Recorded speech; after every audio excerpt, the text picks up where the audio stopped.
Okay, I'm going to talk about this weird jig I made for fish mouthing tubing. So it fits on the compound rest of my lathe.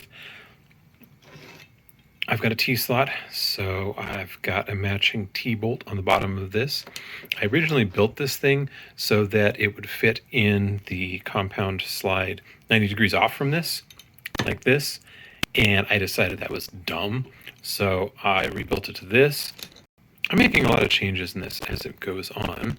I also recently just recessed this so I could get this whole assembly closer to the cutting system. So let's talk about the cutting system. Lathe has a boring bar in it. The boring bar has a nice little sharp bit right here that happens to be, I don't know if you can see this particularly well, that's an old drill bit. So I just drilled a hole through here, put a set screw in the side, and sharpened up the drill bit a little bit so that this guy spins around like this. See, there's a number on the back, 620. That's the diameter of this guy. So whatever I want this fish mouth to match, I take 620. Okay, so I measure the diameter of the tubing that I want this guy to match and subtract 620 and divide it by 2. And that is the offset that this guy needs to stick out. So right now, this is going to meet a piece of tubing that is 0.931 inches in diameter. So the stick out on this guy is about 0.15. I mean, I could figure out exactly. I did when I set it, but you get the general idea. So I've got a bolt that's way too long that holds this in place.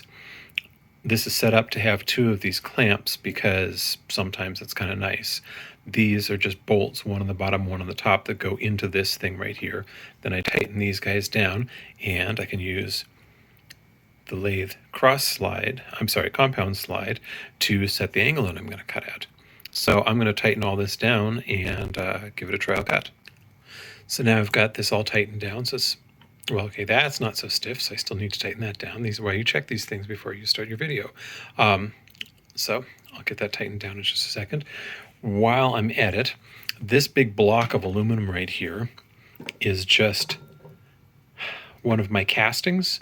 So when I do castings, I put in a lot more aluminum than I need because you always hate to run low because you screwed up your measurements.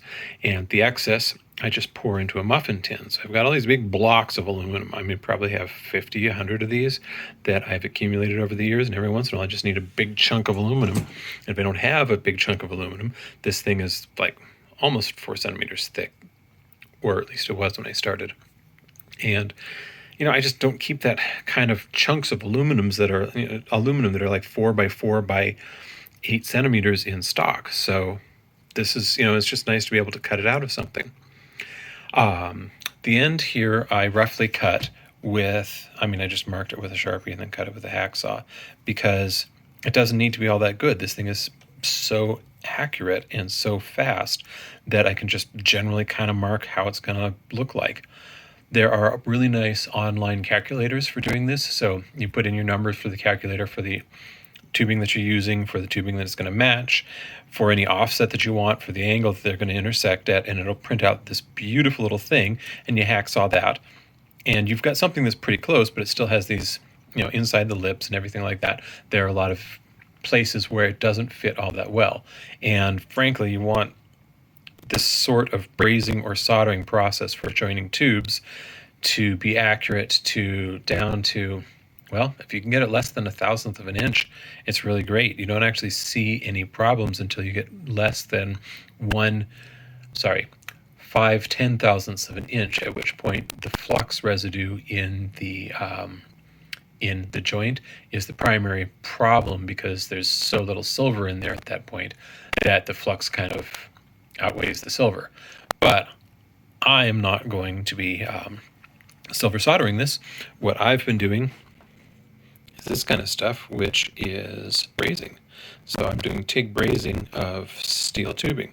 And all of this stuff is EMT, electrical conduit, that I'm cutting up just to learn on because I don't want to use some nice tangy steel if I'm just learning. So I don't really have to worry so much about perfect fitment, but it would be nice to have it pretty close. So that's how this whole thing is going to work.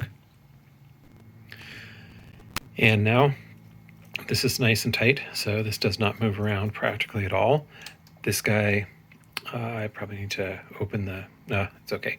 This guy will move around correctly, which is exactly what I want. And so all I'm going to do is run the cross slide in until this guy first starts touching the point that is furthest out along here, and then traverse the cross slide back and forth until it looks good. So I'm just hand spinning this right now, and you can hear it touching, so I know that's the furthest out point.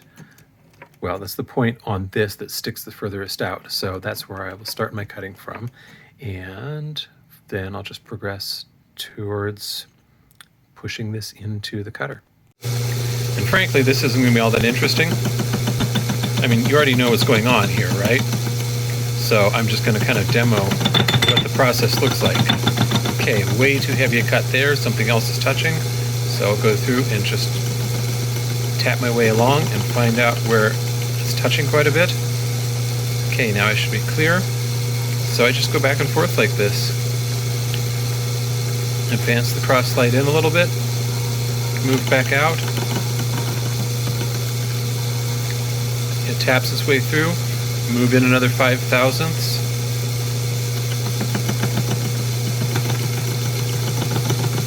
And I'm just going to spend the next 5 minutes chipping away at it this way. Okay, while I'm taking a last little trim cut here to make sure that I've got a good finish on this thing, there were a couple things that were sort of interesting about making this process. One of the nice things about this is that now I only have to have 1 or 2 cutting tools and boring bars to cut any size that I want, and it's really precise. I mean, it's not a problem to maintain a 1/1000th accuracy on this thing. That's really pleasant. I can't do that with hole saws. Plus, I don't have to have a zillion hole saws with this setup, right? You know, I've got 2 or 3 boring bars, maybe, and they handle all the sizes I would ever need. And, you know, I just deal with that by the amount of stick out here. So the only thing that's actually somewhat critical on this is that this V slot right here needs to be at the center of your lathe line. So what I ended up doing is just bolting this chunk of aluminum in here, and I don't know if you can see kind of a line along there. I put a dead center in the lathe headstock, and they just drug it along both sides of this and stuck this in a mill and started cutting until I had a pretty nice deep V groove that had it, the center of the V groove centered on my slots. Slots, I guess is not the right term, the marks from the dead center. And that's really the only essential thing on this, so that way this tube meets the tube that it will eventually be soldered to at the center line.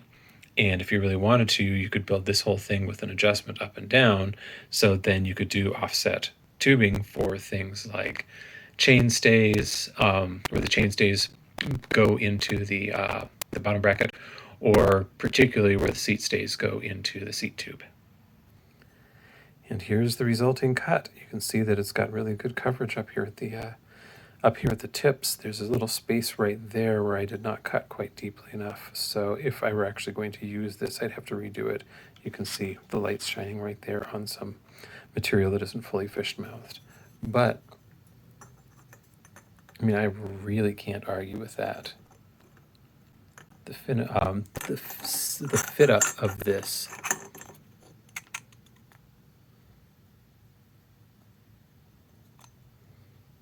is just superb. Here's some from the other side, so you can see how the back fits. When I've done this previously and actually spent some time measuring the tube that it was going to go to, I couldn't fit a slip of paper anywhere in the entire area of contact. So that's my setup. I'm pretty happy with it. I mean, especially insofar as I built it in probably 2 hours out of a bunch of junk. So yeah, here's another way to miter tubing.